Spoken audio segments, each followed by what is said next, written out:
Hey, welcome to TruMeals TV. I'm your host, Steve, and today we're talking grass-fed beef. I've got my guest today, Mr. Ray Law of the Law Cattle Ranch, and we're going to be talking about grass-fed beef and why it's healthier for you and why it's better for the environment. Mr. Ray. Hello. Thank you for coming to the show today. Glad to be here. Thank you for TruMeals for having me. Absolutely. What was the original purpose of cattle, of people bringing cattle in and having them on their lands? Cattle have been part of the human society for over 10,000 years. So when the first animals become domesticated, basically people wanted a steady supply of food. That's very important to a nomadic person. So they want a steady supply of food, and of course you get all kind of things from cattle, not just food. You get the leather that can be used for clothing and shelter. Okay, well now as we go into the present time, obviously cattle is still a source of food, and people though have changed. They're not nomadic anymore. How are cattle raised now? Is it different than how it was before? Ever since basically the 1900s, we've introduced a lot more grain into their diet. It's a cheap and easy way to feed cows. It really fits more into the factory model that we've come used to here in the United States. Okay. You put them in a feedlot. You give them all their medications. You give them their hormones. You give them their antibiotics. You follow them from. That sounds very unnatural. Basically, they give them hormones to increase their feed efficiency and rate of growth. They grow faster, so they can. They grow faster. They mature faster. Get through the system faster. Okay, all right.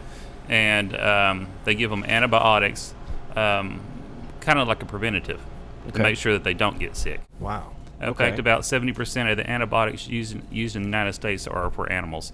It takes approximately 7 to 8 pounds of grain to put 1 pound of meat on a cow. It's not the most efficient system. Yeah, it doesn't sound efficient at all. Well, there's some environmental concerns with getting that many head of animals in a very small location. Like what? Waste material. If you go look at these feedlots, they have thousands, 20, 30,000 animals. Wow. in a relatively small location. So you can see why the need for antibiotics. If you get that many animals in one location, you can imagine that they can't risk a disease going through and wiping out everything.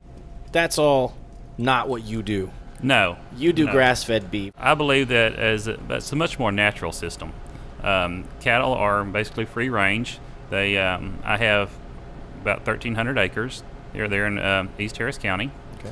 I usually run about 130 head of cow, so they have plenty of room to run and eat grass and live happy, healthy lives. Do you have to administer growth hormones and antibiotics?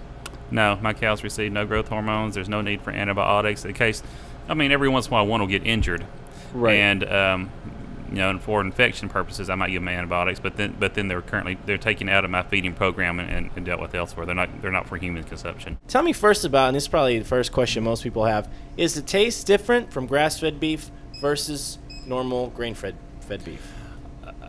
It is a little bit in my beef, but not so much from the grass-fed because of the grass. But what changes mine to taste is I use the dry aging process in all my meat. And that does a couple of things. First of all, some of the water will evaporate off of it, and it condenses the flavor, makes it more, intensifies it. Okay, that makes sense. And the other thing is it gives the enzymes in the meat a chance to break down some of the tendons and ligaments and makes it a little more tender. Ah, okay. Now, dry aged beef, is there another way to age beef? There's also the wet aging method, which is typically what you'll find in most supermarkets. In fact, all supermarkets. Okay.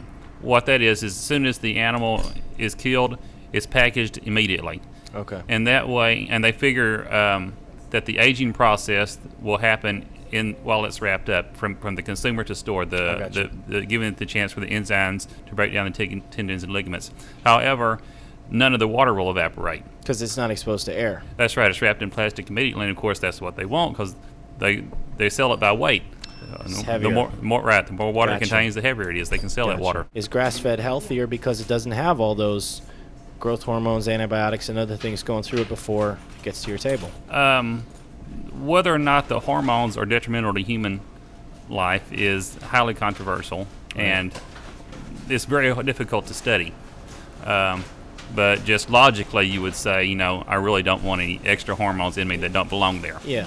I have a study here that is done by the USDA in conjunction with the Clemson University in South Carolina, published in 2009. and it actually lists 10 benefits. Let's hear them. All right. Top 10, David Letterman top 10 list here. All right. Number 1, it's lower in fat. Well, that's good. Number 2, higher in beta carotene. Number 3, higher in vitamin E. Number 4, higher in B vitamins, thiamine, and riboflavin. Number 5, higher in minerals calcium, magnesium, and potassium. Number 6, higher in total omega-3s. Number 7, a healthier ratio of omega-6s to omega-3s, and is higher in CLA. CLA stands for conjugated linoleic acid, and that is thought to be an anticarcinogen. Awesome. It also contains, it's also higher in vicinic acid, which your body turns into CLA. Okay. And it's number 10, lower in saturated fats. I was looking at your website, and you can sell an entire cow or a side. That's beef, correct. Or anything lower. So you 1 pound of hamburger. Whatever you want. But for the people who are doing, like if they wanted to get, why would somebody want to get a side of beef? Explain that to me. That seems like a project. It is. It's kind of fun. Yeah. Because you can get it cut up however you want, and since our meat is frozen immediately, the condition doesn't change. Yeah. Once it's frozen, and beef lasts in the freezer for well over a year. We have grass-fed beef here at TruMeals, but we only use the fillet portion. Unfortunately, only about 15% of the animal is steaks, and I still have another 85% to dispose of. Gotcha. And so I do supply a couple of minor restaurants, but it's really difficult for somebody like me to do that. Okay. So you prefer a whole side or a whole animal? Well, that's fine. Well, yeah, I prefer it because I'm moving some meat fast, then making some quick money. Okay. But no, I'll sell anything. I'll sell you 1 pound of hamburger meat. That's what you need. Well, how can we get a hold of you? We have to come to the ranch. Do we order by mail? I don't order by mail. Okay. I don't ship across the United States because I'm also part of the local movement, and I believe you should try and find somebody in your area. I sell through several farmers markets. Okay. I sell through the Kingwood Market. I sell through the Nassau Bay Market, and I sell through Clear Lake Shores. And there's also a health food store called Irma's in Nassau Bay that I try and keep some in. Why is it important that people get their food locally? It's just there's a couple of things. First of all, you want to support your local community and what's going on there. Right. Another thing is just resources, conservation of resources. It takes fuel to ship that stuff across the country. Think of that. You can come to my ranch. You can pick out the calf you want. I work with a couple of local butchers. If you want, you can go there and you can have the animal. You can watch the animal be cut up and packaged. Fun for the whole family. You can really get involved in it if you want. Absolutely. If you want to teach your kids, folks, if you want to teach your kids how to live this way locally, show them where their food comes from. Believe it or not, you'd be surprised how many parents get their kids up there and say, "Hey, this is where your food's coming from." It really gives you appreciation for the food. You don't waste near as much if you have some kind of emotional attachment to it. Exactly. With your costs, are they drastically different, more expensive than normal stuff, or only slightly? You'd be amazed at how I compare it to the grocery store. Especially, I try to stay very comparable to like Nolan Ryan and Laura's Lane. For all the benefits that you told us, you gave us the top 10 list, folks.